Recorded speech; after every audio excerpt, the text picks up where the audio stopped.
bhupathirawana.lk මේ ඔබේ නාලිකාවයි. ඔබ සැමට ආයුබෝවන්. භූපති රාවණ නාලිකාව මගින් ඔබව දැනුවත් කිරීමට බලාපොරොත්තු වෙන මම ජ්‍යොතිෂවේදිනී නිශාන්ති සමරනායක. ඉතින් මා මීට පෙර මගේ පළමුවෙනි වීඩියෝ එකෙන් ඕගොල්ලන්ට වැඩසටහනක් ගෙනාවා. කියන්නේ කටක රාශියට රවිගේ ගෝචර ගමනින් සිද්ධ වෙන්නා වූ සුභ හා අසුභතාවයන් සම්බන්ධවයි මා ඒ වීඩියෝ එක තුළින් ඕගොල්ලන්ට ගෙනාවේ. එම වීඩියෝ එක ඉතාමත් සාර්ථකත්වයට අද වෙන විට පත් වෙලා තියෙනවා. ඊට ප්‍රධානම හේතුව ඕගොල්ලන්ගේ ආශිර්වාදයයි.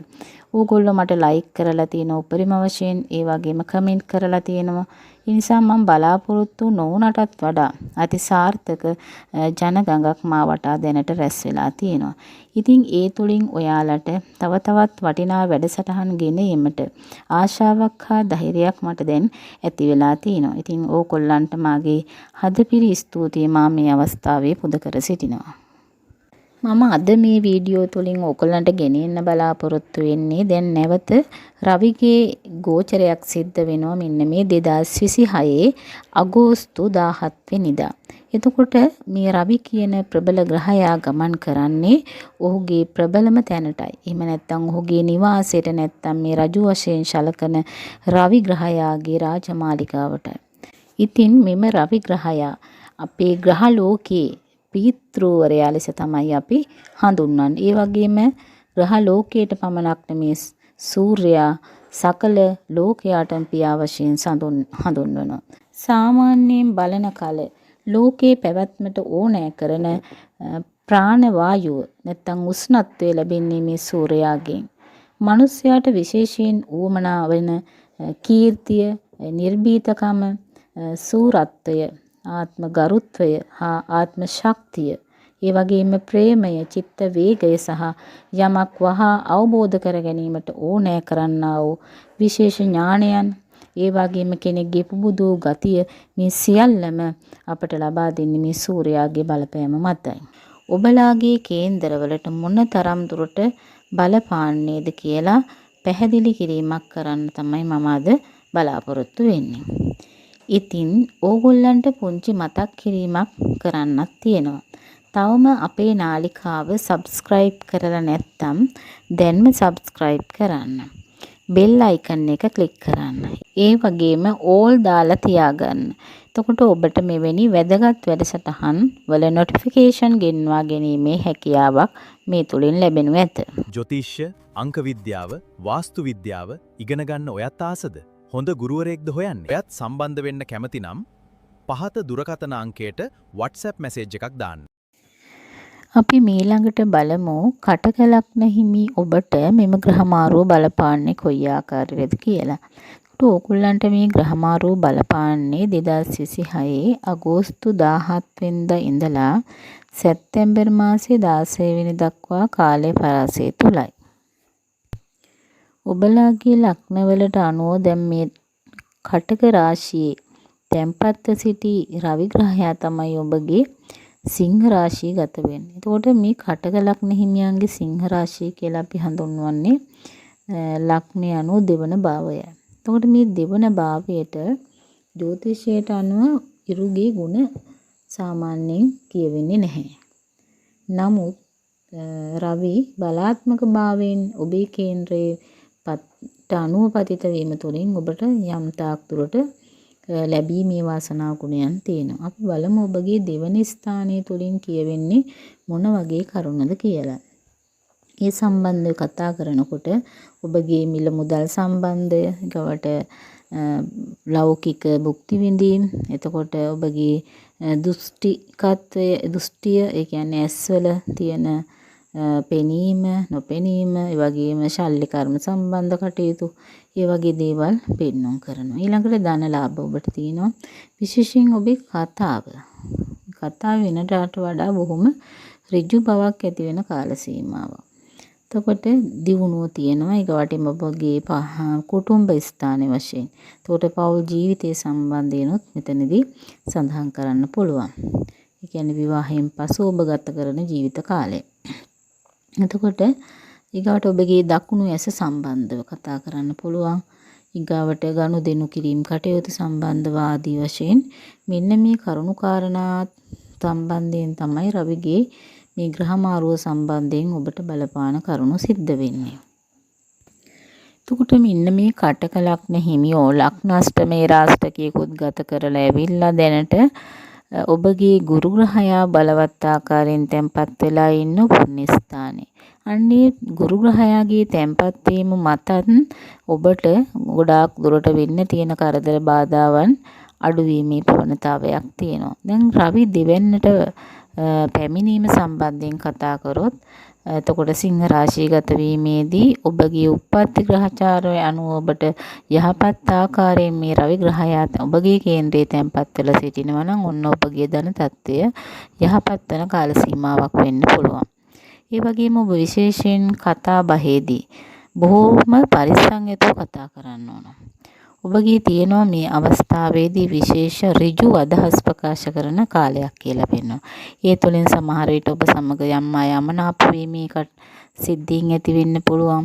එතකොට ඔබ කියන දේවල් ටිකක් වෙනදට වඩා සැර වැඩි බවක් ඇති වෙන්න පුළුවන්.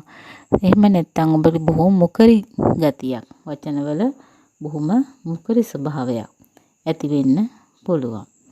ඒ කෙසේ වෙතත් ඔබගේ ඇස්වල යම්කිසි අමුත්තක් ඇතිවීමේ ඉඩකඩක් තියෙන. විශේෂයෙන් ඇස්වල ප්‍රෙෂර් තත්ත්වයක් හෝ එතකොට ඇස්වලට කුමන හෝ ස්නායුවට සම්බන්ධ ගැටලු ඇති වෙන්න පුළුවන්. සමහර විට ඔපරේෂන් එකක් එන්න පුළුවන්. ඒ වගේ රෝග තත්ත්වයන්ත් ඔබට මේ අවස්ථාවේ පෙන්වන්න කරනවා. ඊළඟට අපි බලමු ඔබගේ පෞල් සංස්ථාව සම්බන්ධයෙන් කතා කරොත් ඔබට මෙතෙක් කාලයක් පෞල් සංස්ථාව තුළ විශේෂ බලපෑම් තිබුණා. ඔබ අතර සමගියට බාධාවන් පැවතුණා. ඒ වගේම නොරිස්සනා ගති ගුණයන් ඇති වෙලා තියෙනවා. ඒ සියලු දේවල් මගේ හැරිලා ඔබගේ රාෂ්ටක තත්ත්වයක් අඩු වෙලා දැන් ඔබ මේ කාලය ගත කරන්නේ. ඒක නිසා දැන් වෙනදාට වඩා තරමක් සාමය සමගිය ඇති වෙන කාල සීමාවක් වෙන්න පුළුවන්. නමුත් ඔබ තරමක් තාම පරිස්සම් වෙන්න ඕන. ඔබගේ වචනවල තියෙන ඍජු බව නිසා සමහර විට එය බිරිඳට හෝ ස්වාමිපුරුෂයාට දරා ගැනීමට නොහැකි අවස්ථාවන් ඉදෙන්න පුළුවන්. ඒ නිසා බොහොම සැලකිල්ලෙන් වචන පාවිච්චි කරන්න කියලා මම මෙහි සඳහන් කරනවා. ඔබට මේ කාලය තුල මිල මුදල් වෙනදාට වඩා ලැබීමේ ප්‍රවණතාවය වැඩි. විශේෂයෙන් ඔබ වෙනදාට වඩා සතුටින් සාමයෙන් ගත කරන කාලයකුත් කියලා පෙන්නනවා. ඒ වගේම කෑමට බීමට ඔබ වෙනදට වඩා විශේෂයෙන් සැලකිලිමත් වෙනවා. ඒ වගේම බෙහෙදම් කරනවා. එවැනි ස්වරූපයන් ඇති වෙන කාලයක් කියලා පෙන්වනවා. ඔබට ධනලාභ තියෙනවා. ධනලාභ ළඟා කරගන්න ඔබට ඔබගේ කේන්ද්‍රයේ බල තත්ත්වය අනුව තමයි ධන ශක්තියින් ඔබට ගලාගෙන එන්නේ. ඉතින් කටක ලග්න හිමියනි ඔයගොල්ලන්ට මෙන්න මේ ආකාරයට තමයි රවිගේ බලපෑම සිද්ධ වෙන්නේ.